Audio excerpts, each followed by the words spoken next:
welcome to my channel. My name is Jenny Penton, founder of Planner Perfect, and I coach women how to write a better story for their lives through the power of scripting. I'm glad you're here. In today's video, we're going to talk about how to write down your biggest dreams and desires and where to put them and why it's so important. So if you're new to me, I just want to welcome you. I'm a homeschooling mom of 8, business owner and artist. And I create planners and journals to help women write a better story. This is Jennifer. I'm an A5, a Jennifer leather. It's a patent, beautiful nude leather. I love it so much. We're talking about this time. Here's my 12-month planner. I work in that. Then I've got my monthly planner through the subscription box that comes. All of that will be down below. The journal that we write in every single month, where we are using it as our morning pages. And then these are my daisy bound books that literally have 365 dot grid, beautiful thin pages for using as a journal. I use this one as a place to write down all of the desires of my heart. And let me show you why it's important and how you can do it, okay? So what I do here is, first let's talk about why it's important that you dream big. So I've been saying in the past couple videos just about the importance of being able to dream big. I know I'm a mom, so I get it. And a lot of times as moms, we like to focus on our children, focus for other people. We pour from a cup that's most of the time empty. And we fret, we worry, and we think that that's what you do because we're loving moms, which is a fallacy.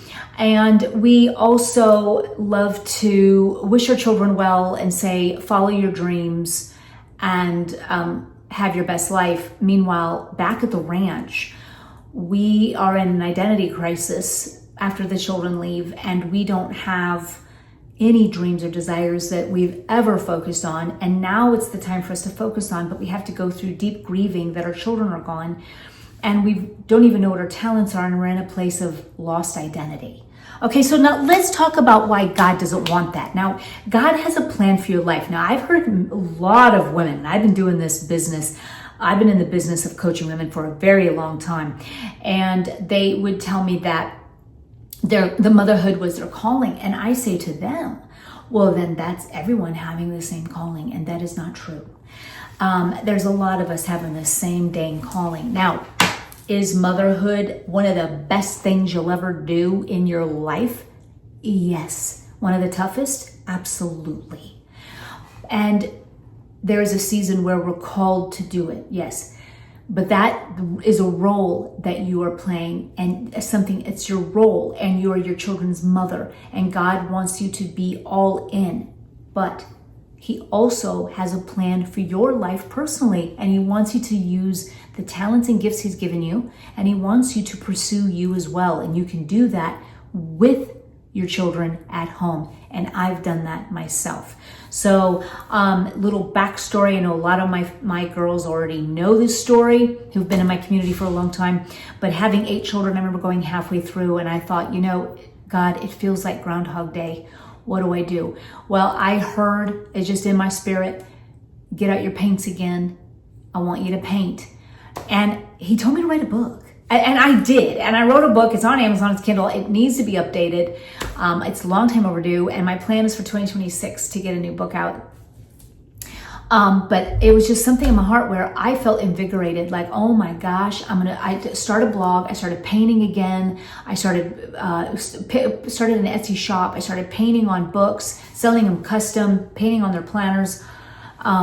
I wrote the book. Let's see, what else was I doing? I started a blog. I started a food blog because I also love to bake and cook and feed my brood.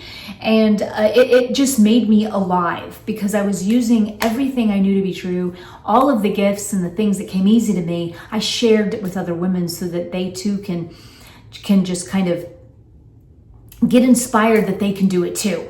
And so, and most of all, the Planner Perfect blog, it was how to coach you how to write a better story and how to script your life, because my way of planning was so unique and I always got so many questions about it that I decided to share it on my blog. So Planner Perfect blog was first.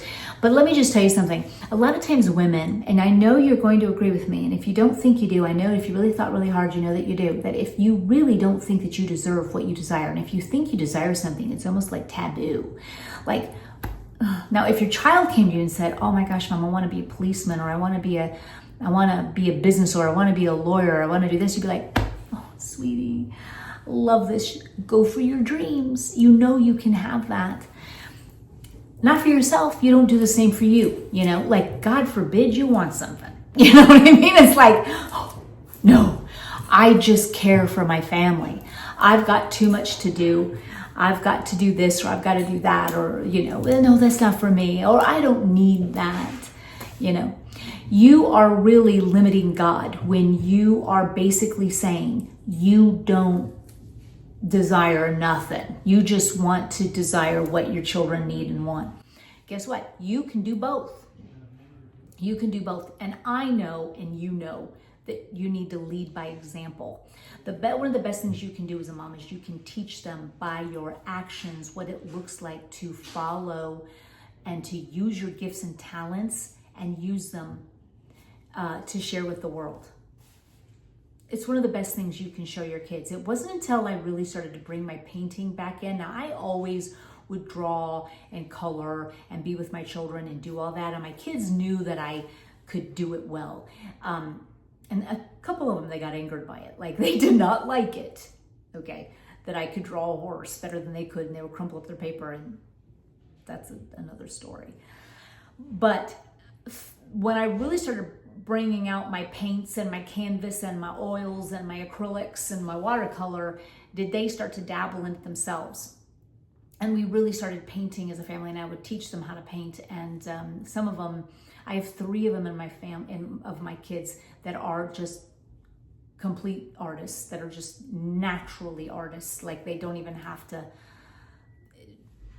they just started drawing, and they were amazing out of the gate, and little tweaks here and there, and amazing. So they actually learn from watching you. And mine were homeschooled, so they did get to see me in action more than even if they were in school, but they got to see me do it. They saw me run an Etsy business. They saw me with deadlines. They saw me do stuff and cook dinner and do things. And I tell you what, knowing and using my gifts and using it outside of my motherhood, because I would always use them within. So I would be baking and cooking, and I would hand out invites for their birthday parties with handmade. I would hand paint every single invite, because I love art. So and I loved drawing and I love painting. So that's just what I would do because I loved it, right? So my children saw me do that, and I used it within my family, and that's where it starts. But then when I started to branch out, I had a new level of inspiration. I felt so empowered. I felt so amazing, and it really reignited my motherhood, because I was like, I can't wait to like sling a baby on my back and paint for a new customer for my Etsy shop. Or, oh my gosh, I can't wait to try this new recipe and immediately put it on my blog. It was the most amazing thing that I could have ever done. And then I, of course, wrote that book, and it was a new experience, and it was invigorating and exciting, and it made me a better mother. And just to know, and so with this new understanding, I would share it from the rooftops from my blog. And I even had a homeschooling blog at the time called Homeschooling Belle, because my 5th child is Isabella, and so we would call her Belle sometimes, and so Homeschooling Belle. And it was amazing. I'd actually love to bring that back, because we homeschooled, and so I would always share our experiences and how we lived and learned together.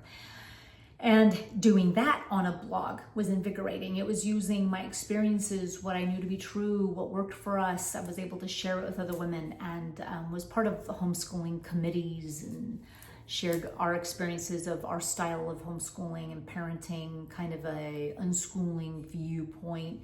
It was a lot of fun. And so God really wants you to be able to be, number one, all in your parenting. And he then wants you to be just all in everything that you do. And he wants you to use your gifts and talents, because that's what you're good at. And so that means it'll come easy for you. You know what I mean? It's not like Jenny over here is doing accounting.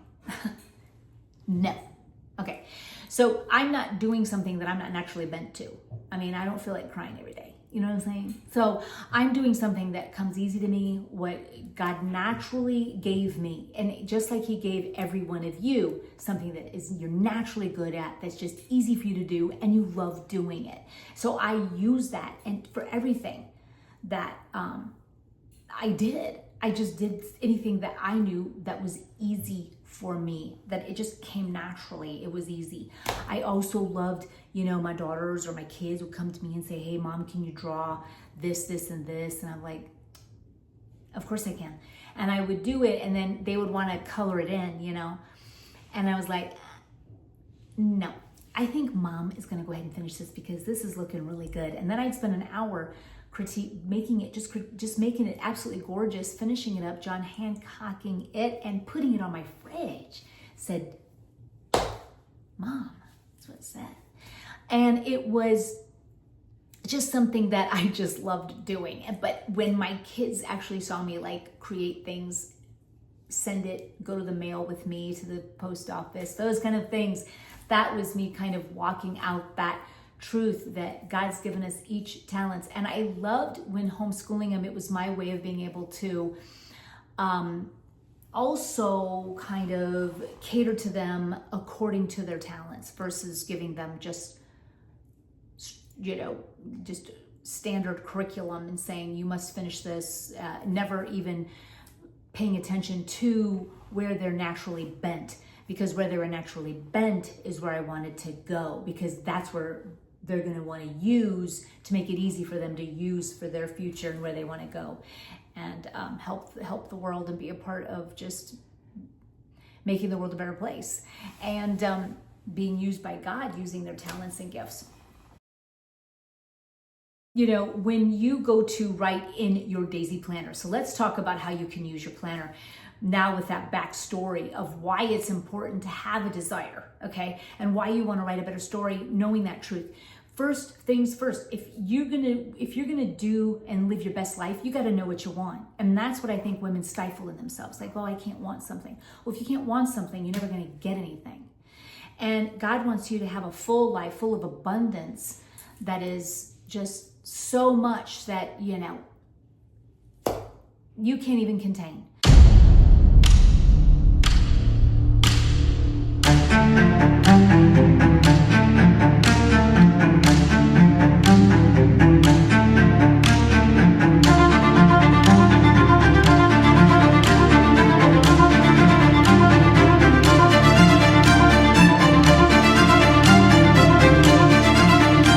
So what you want to do is you want to open up this Daisy Planner and you want to just start writing down all of the desires of your heart.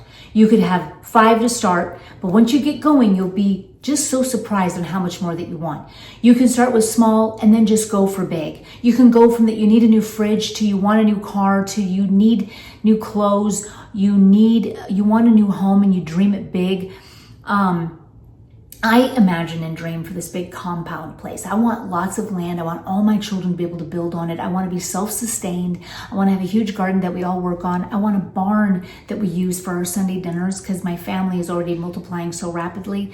I want my grandchildren to be able to run to my home. I want them to be able to spend the night whenever they want. I just want to be able to be there for my children. I want us to have chickens and eggs and everything that we can to be self-sustained, have fruit trees, being able to hunt on the land, all of this fun stuff. That's my dream is. And I write it down, and I write down, once I even write it down, like I'll write it down more in like bullet points at first, and then I'll start on other pages. I will just completely break it down and use my imagination to dream it out in the end, what it looks like. Like that's what God's given us to be able to create and to have a vision, is to be able to use our imagination. That's why we're a kingpin. Animals can't do it. We humans are the ones who are who were created like God, and we were perfectly and wonderfully made, and we are made in the image of Him, of God. And so what we can do is He's given us a mind to be able to use our imagination so that we can see in the unseen, so that then everything that's in the unseen can become seen. For faith is the things hoped for, the evidence of things unseen. We always have to go inward before we can see it outward. We always have to go and pray and be within ourselves before we change what's ever out here. We always do this part first. This is the work. It's the inside work. And then we align with it. We don't worry about it. We don't get out of peace and start worrying and stressing and grinding the axe.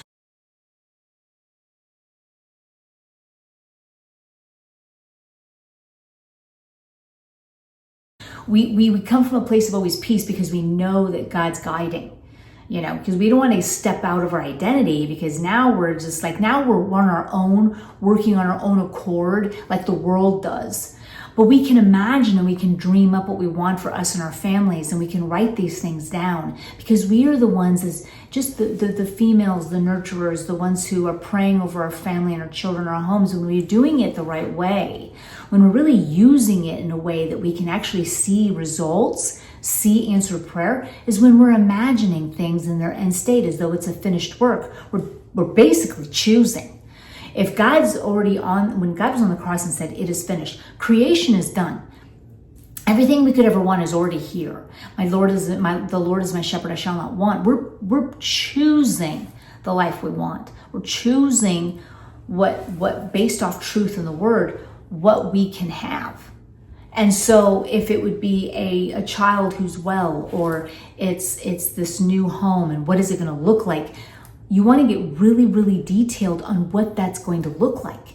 You're going to start going like, this is what the wood floor, the property. I can see all of my grandchildren playing, and all the cousins running through the barn during the day as we all get ready for dinner on our Sunday dinners. It's that kind of like imagination that you're going to be using to be able to ignite that part of the brain, so that now when you're doing that, you are literally bringing things into existence just by your vision of what you're wanting. And then God guides you for the next steps of what you're going to do to make that happen. That's how everything you have right now began, without you even consciously thinking about it. Whether it came from God or it came from your own spirit, you were walking out things maybe on a fixed wrong belief, thinking a certain way, and then you'd say, do, and behave in a way that was aligned with a false truth. And so you have this undesired result now of things that you don't like, that you thought of and believed at one time, and then walked and acted that out until it came to pass. You can now do it intentionally, doing it in alignment with God and who you are, and then being guided and walking that kind of life out to have the things that you actually desire. Whatever you desire when you pray, believe that you've received it and it will be yours. That's what that means. You're going to believe knowing that what you desire is yours. So dream big and quit thinking you can't have anything. God wants you to dream big. God wants you to be able to tap into His power, line up your spirit with His spirit. Don't just willy-nilly your way through life and think you don't deserve anything, and that desiring the very best is for the only select few. Why them, not you? God wants you to tap into His power and share that with others and lead others into Christ as well, knowing that they too can live an abundant life. Not that it's always perfect or things are always going right, but you know who you are in Christ at all times, no matter what comes your way, and that you can always go within and pray aright and make change in this world. Through tapping into your power and taking dominion and your authority, you can decree a thing and it shall be established unto you. You need to decree. You need to speak. You need to believe. You need to change how you're thinking. What are you believing that's not truth? What are you, what do you need to change in your thinking to believe right and align with God? Ask those questions to God. He will answer you. He will most definitely answer you. Use this Daisy Journal to go in there every single day and dream. Dream big. Write it again. Write it again. Dream it again. Dream it again. Come from a place of knowing it's already done and it's already received. Write it out as you already have it. What would you feel like? What would you be like? Because God wants you to believe that you've already received it. Well, what does it look like as already having been the person to receive it? Because you have to know that so that you don't continue walking around as a person who's trying to get. The Lord is my shepherd, I shall not want. You're not a person that you're always wanting and trying to get. You're just identifying with the person that already has, that has already believed that they have it.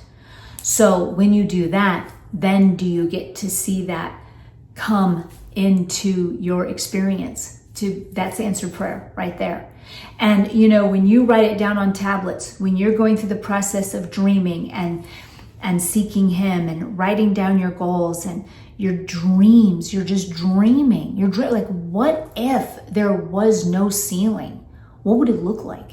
And then now you're in it every day. You're starting to retrain that brain. You're lighting up the part of the brain that is going to help put you in situations that line up with your new desires. And so now you're going to be acting out as that person, walking out as that person that already has it. So number one, you'll be at peace. Number two, you're going to be a little bit different than the person that before that was always trying to strive, change, fix, alter, control.